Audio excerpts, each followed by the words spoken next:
Hey guys, this is Laine from Offroad Outlaws here, and I'm out here about to get ready to tear down my folder to put the new Lab Carb on.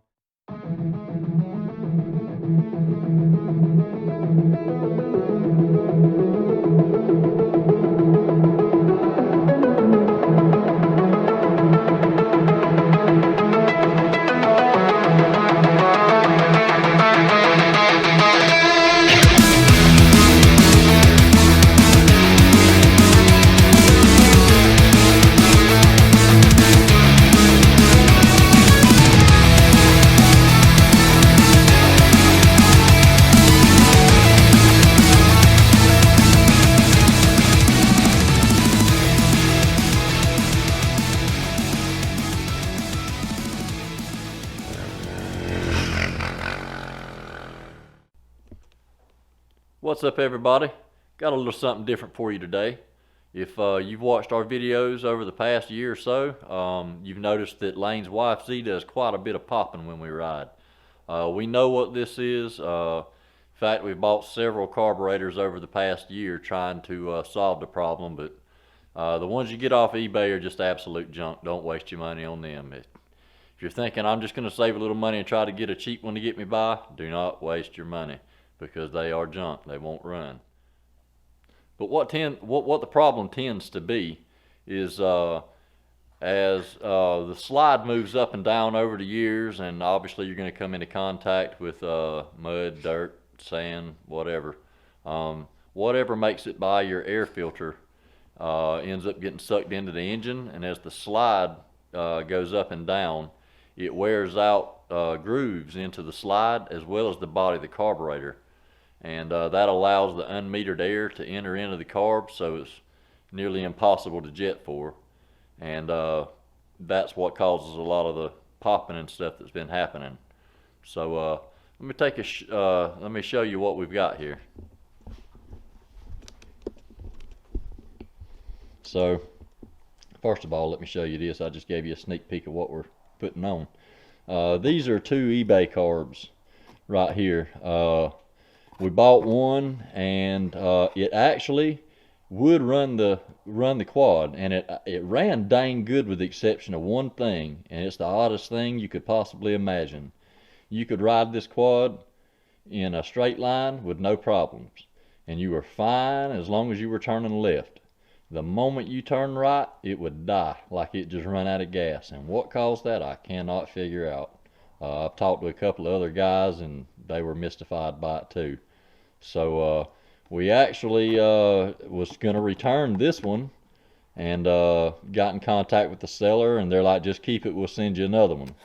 So we ended up getting this one, and this one was even more junk than that one was because it wouldn't even run the quad. The only way you could even get it to crank was to pull the choke, and no matter what you did, even with the proper jets in it. Now granted, we did rejet these carbs before installing them with the same jet that we were running on this stock one.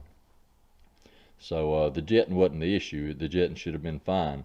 But on this carb, excuse me, it wouldn't even run it. So, you know, that was just a complete waste of time. And it's a pain in the butt to change a carb on a YFC. This is a stock carb that we ordered from, you know, it's a used one we ordered from somebody on eBay. But the pilot jet hole in the bottom of the carb was stripped out, so the pilot jet wouldn't even thread in. So of course that's junk. I mean, there's potentially parts that could be used or possibly even be sent off to be rebuilt, which is something that may end up happening sometime in the future. I'm not sure about that. I'll have to contact the company I'm fixing to show you and see if it's even possible for them to do that. But the slide doesn't look like it's in too bad it's in too bad a condition on this one. It's not as grooved up, a little dirty, but it's not as grooved up as the one that's on his quad now. And I'm hoping the body's in better shape too, because if it is in good shape and it can be rebuilt, then we could send it off to Jet Labs, if you can see that there. And this is what we'll get back. This thing is a beauty. I mean, she is a work of art. All the throttle position sensor crap has been taken off of it, and it's been simplified. If you notice, the idle screw is normally up here on the top too, up under the seat, and very hard to get to. You know, and obviously you want to adjust the idle while the quad's running. So the idle has been relocated. Some of the springs inside have been lightened up to increase throttle response, and just everything that you can possibly do to one has been done to this. In other words, what we done is we contacted Jet Labs and gave him our information on the engine. You tell him exactly what parts you have on your engine, and he builds the carburetor, jets it, and everything spec'd to your exact engine build. So, I mean, whenever you get it, other than adjusting this fuel screw on the front, it's pretty well ready to go straight out of the box. And that's another thing I like. He's added this little thumb screw deal on here. If you have ever tried to adjust that screw on the stock carbs, as you can see looking at this one, there's you have to stick a screwdriver up in that hole to try to adjust that screw, and there is no room between the transmission up under the carburetor and the carburetor itself to be able to get a screwdriver in there and adjust that while it's running. So this little deal here is going to make it much easier to adjust. They're out of Spring Hill, Tennessee, which is, you know, in the Nashville area. So, you know, there's not a huge difference in altitude compared to where we live. So I'm thinking there'll be very, very minimal adjustment have to happen there, if any at all. But you also get an information sheet, which I'll grab out from inside the house in a minute and show you. Whenever you get the carb, it'll tell you every single thing that has been done to it. So if you ever have any problems with it, or when it gets time for a rebuild, then you can send that information sheet with the carb, and it can be fixed back to the exact same specs it was when you get it. So we're going to finish pulling the stock carb off of Laine's wife Z, and try to get this baby put on there. So y'all hang tight, and we'll be with you in just a little bit. Okay, folks, so we took the stock carb off, and we've got the Jet Labs carb on. Other than adjusting idle, hadn't had to touch it. Man, this thing runs good now. So we got it on here, and you can see, and buddy, does she run good.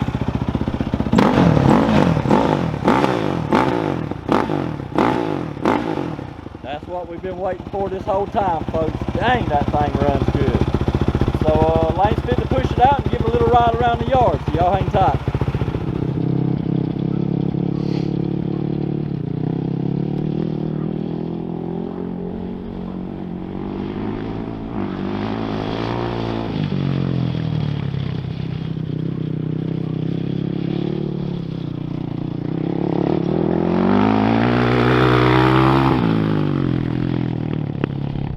She sure sounds like she's running a whole lot better today.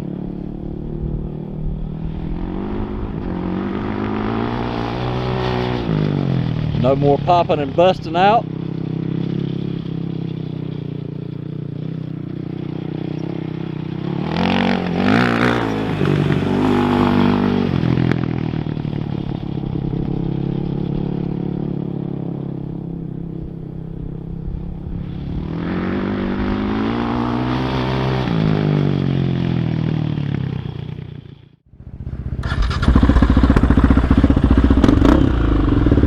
Alright folks, so we shot a little video yesterday, but my memory card needed to be formatted, so I lost the footage from it. So we're going to take another little ride down the road today.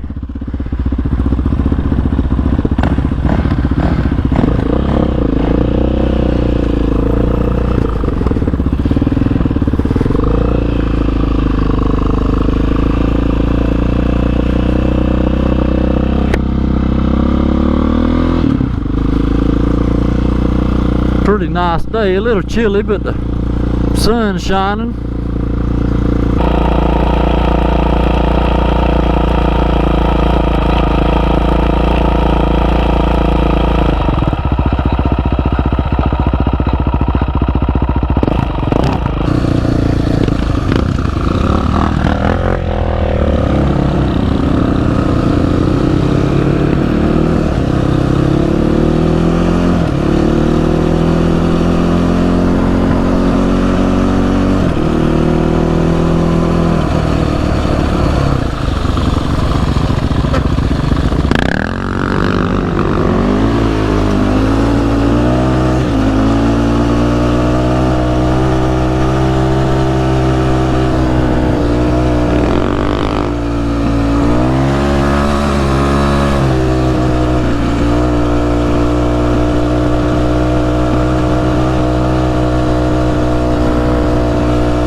of it. I don't know what happened.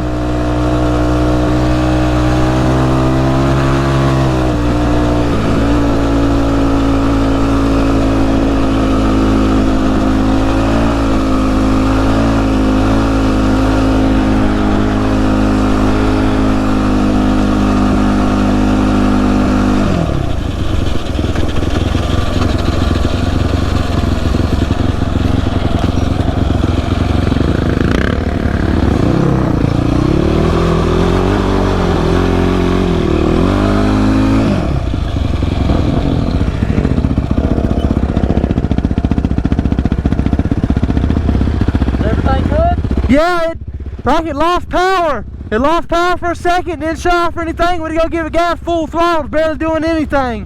And then I went down back into first and tried to ease back into it, and it was fine again. It ain't doing it again, so it's fine now. Just you better go. There's a car coming.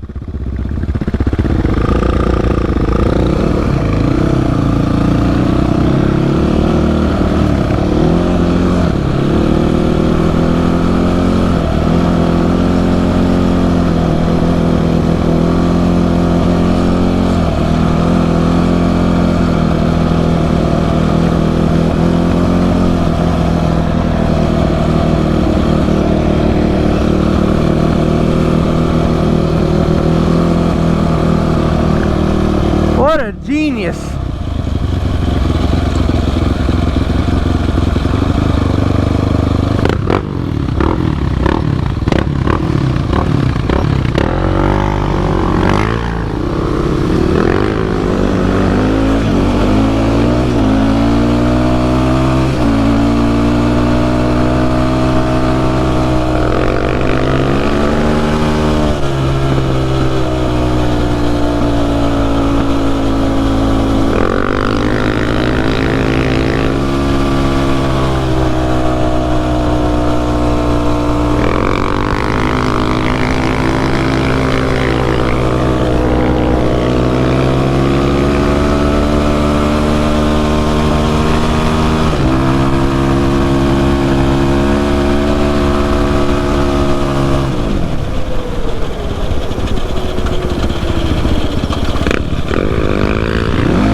Oh yeah, sound like you're doing good now. So okay folks, as long as we don't have any problems, we'll probably be back at the track next weekend. Hadn't really talked about it, don't really have any plans yet, but we'll kind of figure that out in the next couple of days. But we'll for sure be going somewhere probably next weekend, and at some point we want to go ride Moto VIP, so that'll probably be like the weekend after, just depending on how things go, possibly even after the first of the year. I hope we can make it there before then, but if not, y'all just bear with us. And as usual, we appreciate you watching, and we'll catch you on the next one.